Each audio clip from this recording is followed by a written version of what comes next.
வணக்கம். ஆன்மீக செய்திகள் வாசிப்பது மீனாட்சி அழகப்பன். தாயாருக்காக ஆதிசங்கரர் கட்டிய கோயில் பற்றி அறியலாம். 3 வயதிலேயே தந்தையை இழந்த சங்கரர் தாய் ஆரியாம்பாள் அன்பிலேயே வளர்ந்து வந்தார். தாயிடம் மிகுந்த அன்பு கொண்டிருந்த அவர் சிறு வயதிலேயே வேதங்களை கற்று தேர்ச்சி அடைந்தார். அவரது தாய் அவருக்கு திருமணம் செய்து வைக்க விரும்பிய போது திருமணம் செய்ய மறுத்து துறவு மேற்கொள்ளப் போவதாக சொன்னார். ஆனால் அவரது தாய் அதற்கு சம்மதிக்கவில்லை. இந்நிலையில் ஒரு நாள் ஆதிசங்கரர் தனது தாயுடன் ஆற்றில் குளிக்கச் சென்றிருந்தார். அப்போது ஆற்றில் இருந்த முதலை அவரது காலை கவ்வி இழுத்தது. மகனின் நிலையை கண்ட தாய் கூச்சலிட்டார்.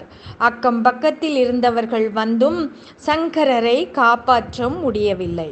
உடனே சங்கரர் தனது தாயிடம், அம்மா, என்னை துறவு செல்ல தாங்கள் அனுமதித்தால் இந்த முதலை என்னை விட்டுவிடும், இல்லையேல் இது என்னை விழுங்கிவிடும் என்றார். அதை கேட்டு பயந்து போன அவரது தாய் தனது மகன் உயிர் பிழைத்தால் போதும் என்று நினைத்து துறவு செல்ல அனுமதித்தார். என்ன ஆச்சரியம்! முதலை சங்கரரின் காலை விட்டுவிட்டது.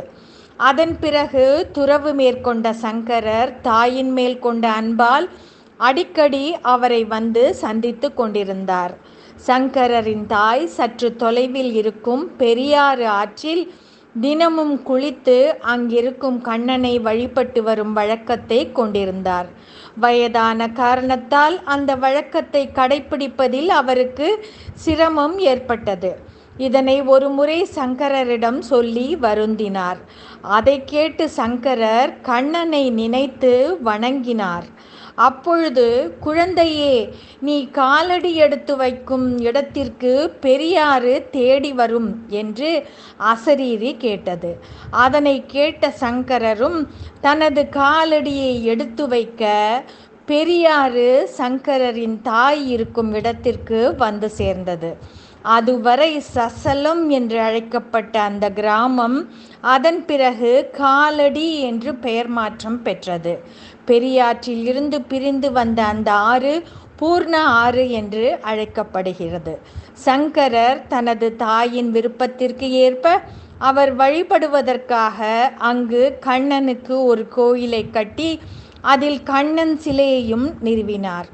ஆதிசங்கரர் நிறுவிய இந்த கோயில் தற்போது திருக்காலடியப்பன் கோயில் என்று அழைக்கப்படுகிறது.